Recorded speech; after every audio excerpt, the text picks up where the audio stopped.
Welcome to r/Tales from Tech Support, where we get to have a little chuckle at the technologically disadvantaged. Like me. I'm Uncle Reddit, and have I got a story for you. Well, boys and girls, looks like it's going to be another late night recording. Well, Uncle Reddit's been outside all day replacing the radiator in his car. You need the exercise anyway. Hush. So she finally browbeat me into giving her a face. What do you think? I think it ain't too bad. I want to be called Alexa. No, we already have a device with that name. We don't need another one. How about we call you Alice? That's an old lady name. Unless you guys can think of something better. Anyway, can I read the stories now? I doubt it.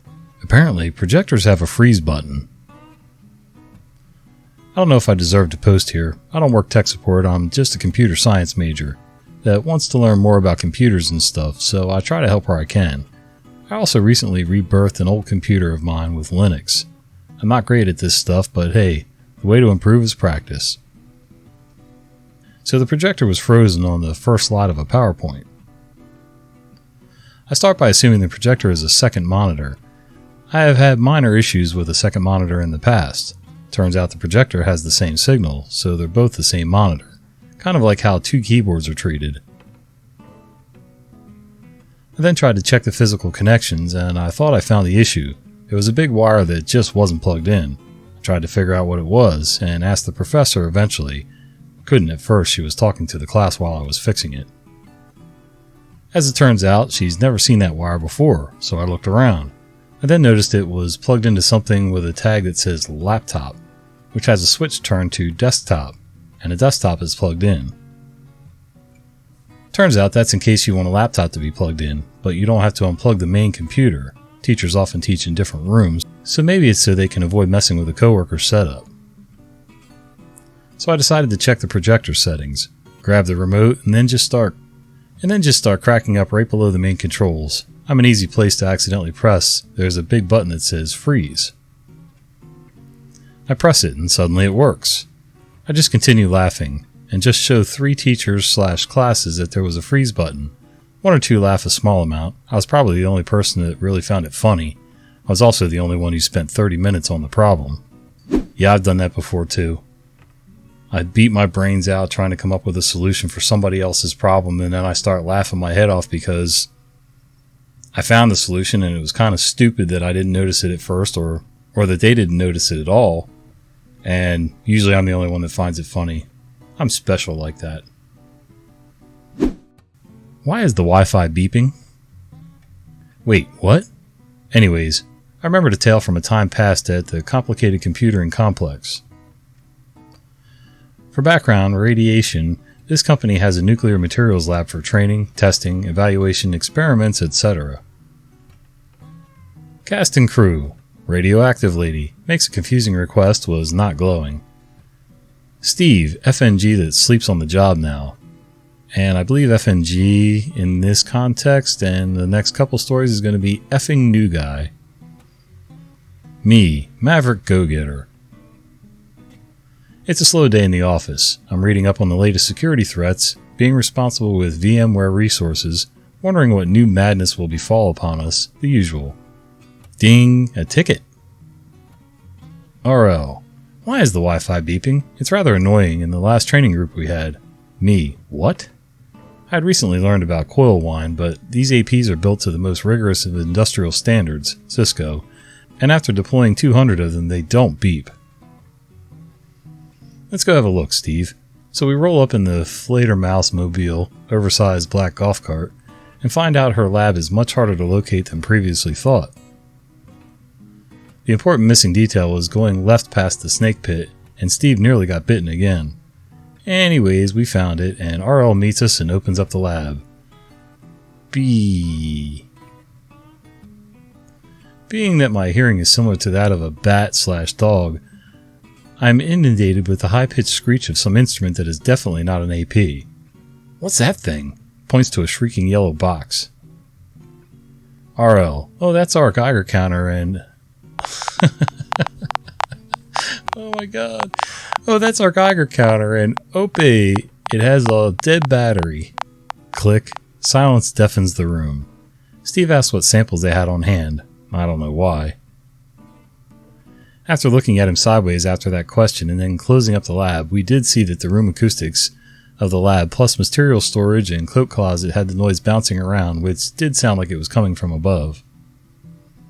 So the concern for the newly minted NRRT networking radioactive response team was valid, but the AP was outside the closet and visibly not beeping. You know, if I had a Geiger counter that was beeping, and let's focus for a minute on the fact that, you know, when Geiger counters pick up on radioactive material, they don't beep. They click and they sound like static and all kinds of other noises, but they don't beep. Not for that anyway. But even knowing that, I think I still would have crapped myself knowing that it was a Geiger counter that was beeping sitting there. Bok bok bok. Yet another FNG story. Long ago, I worked for a company that sold mini computers to various types of clients. One application was sold to financial institutions, and we had a proof of concept system installed on a very large institution in a different city from our office.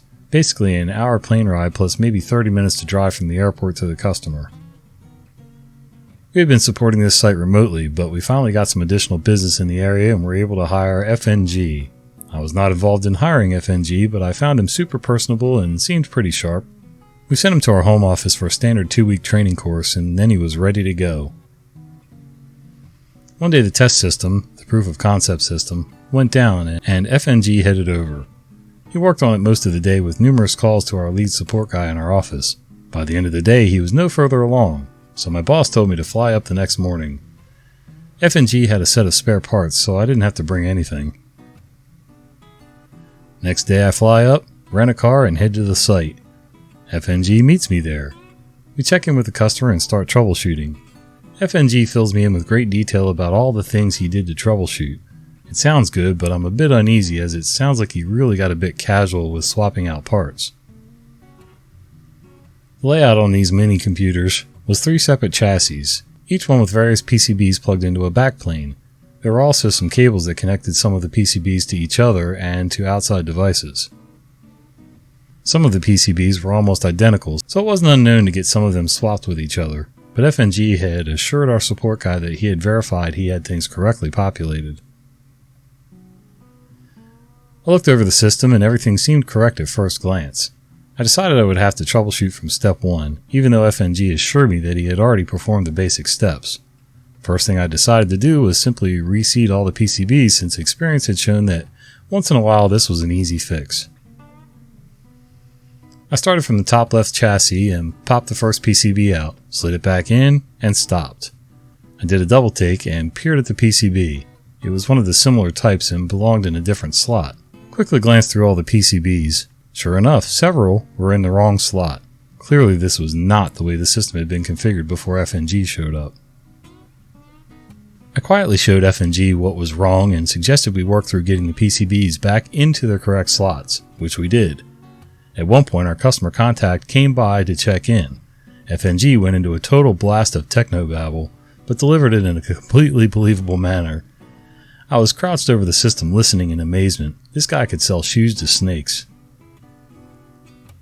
It took a short time to get the system back to the correct configuration, and then we could actually diagnose the problem, which took another hour, I think. FNG was very appreciative, thanked me repeatedly, all was good. The next day I was back in the office and my boss and tech support guy reviewed the problem and how things had gone. FNG was a new guy, so our expectation on his first system problem were not that great. I was concerned that he had clearly messed things up worse than the original problem, and he had not been able to recognize it even with someone on the phone walking him through step by step. My boss, who had hired him, was a bit shaken since he prided himself on doing great job interviews, but we decided to wait and see. FNG was around for a while, and we had a few other cases of overlooking simple items, but he limped along, using his great people skills — he really did have great people skills — to get by. Eventually he left the company and went into sales, where I bet he was fantastic. Yeah, I've worked with guys like this before. We called them BSers. Great personalities, good sense of humor, well-meaning, great with people, could sell you anything. Didn't matter whether you needed it, could afford it, whatever. He could talk you into it. The only problem was, he needed to leave his tools in the truck. You know, he needed to be the guy selling the job, although I think he might have oversold a few things and made us look like idiots because he promised things that they weren't supposed to get. But anyway, yeah, sometimes the smooth talkers aren't really great at practical stuff. That's why you're good with your hands. Speaking of smooth talkers, FNG finally gets fired, but goes out in the worst way he could have. Been lurking here for a few years, and while this story isn't really tech support or anything like that, but other stories of FNGs made me want to post about the new guy we just recently lost due to him being inept, lazy, and or just didn't care. Probably not the most entertaining story, but how could someone be this stupid? Background: I work for an IT contracting company, and the contract I'm on is a service desk tech at a hospital. My boss works for the same company I do, and he reports to the hospital's CIO. After some schedule changes, somebody quit. More schedule changes, and new people were hired and trained. I got moved into Monday through Friday second shift after having been on Monday through Friday second shift, then third shift on weekends. This is about the guy who took the crappy hybrid schedule I just left. Well, mostly about the event that caused him to be fired. Prior to this final event, he rarely responded to any communication directed at him regardless of importance. There was one night we were working together where I had to go off-site to image some computers, and hadn't heard word from him all shift. He wasn't answering calls, texts, messages, and WebEx, nothing. It took multiple calls from bosses to get him to acknowledge anything. We did see him in person. He barely spoke a word to me unless he was on a call and needed help, which he needed. Frequently. Myself and other coworkers have had to coach him through some of the simplest things we do multiple times. He also regularly neglected the very few tasks he had on those night shifts, and I've gotten too many calls from users who were speaking with him and said that the call dropped suspiciously while he was working with them. Toward the end, he seemed to be getting better, but man, was he not at all. We all knew he was going to be fired at some point, but we're just waiting for the when and why. This is the when and why that I've been told from my boss and a coworker. I heard this from my boss after I got up Monday morning, and this happened around midnight on Sunday night, during my now former coworker's night shift. Found out later from another coworker that it was about an hour into his shift, and she was called in to take over at around 1 a.m. According to my boss, the dude idiot was sleeping on a couch, wrapped up in a blanket with his shoes off and his laptop on his stomach. He didn't even go somewhere to try and hide, just in plain sight in a doctor's lounge where anyone could have found him. And he was found by a security guard and the on-duty nurse supervisor. When they confronted him, he got argumentative to the point where they had to call the police to escort him out of the building. Security took his badge, and then he had the testicular fortitude to sneak back in. When he was found again, they had to have the police escort him out a second time, and he was drunk. He might have been drunk the whole time, but I'm putting this together from multiple sources, so who knows. That series of events over the course of an hour or so was the final straw, after many of his F-ups.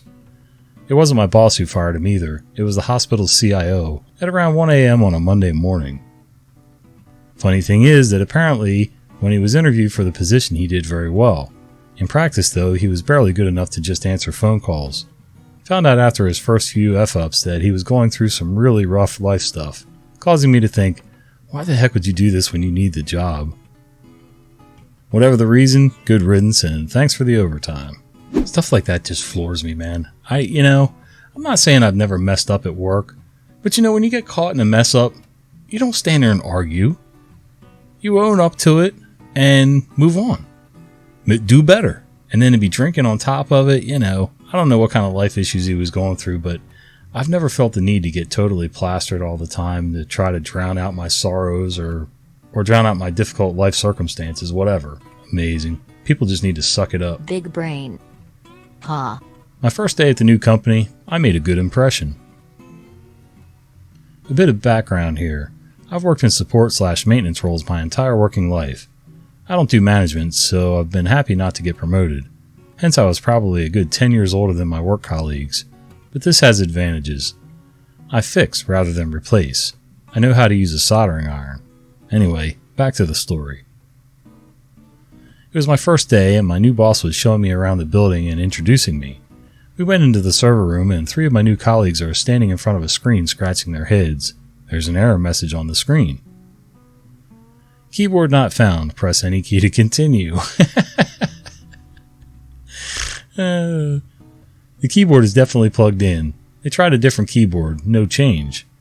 They were talking about having to buy a new motherboard. This was an expensive piece of kit board, several £100 at least. I immediately had an idea as to what might be wrong, so I asked if I could take it to their well-equipped workshop and take a look. These guys were quite surprised, but agreed anyway as they had nothing to lose. I took to the workshop and got the lid off, had a look inside. Sure enough, there was a tiny ceramic fuse right next to the keyboard socket. I had read in a computer magazine only a few days previously that these can blow if you hot plug or unplug the keyboard. I soldered a small wire bridge across the fuse and hey presto, server working again. I took it back in triumph to gasps of amazement from everybody. I explained what I had done, without mentioning I had read it in a magazine of course, and told them not to hot plug keyboards. So immediate God status from the whole IT department, and more importantly my new manager, especially as I had saved him the cost of a new motherboard. Well, you really did impress on your first day, huh? See, that's more than just knowing how to use a soldering iron. There's a certain mindset. Not everybody can troubleshoot.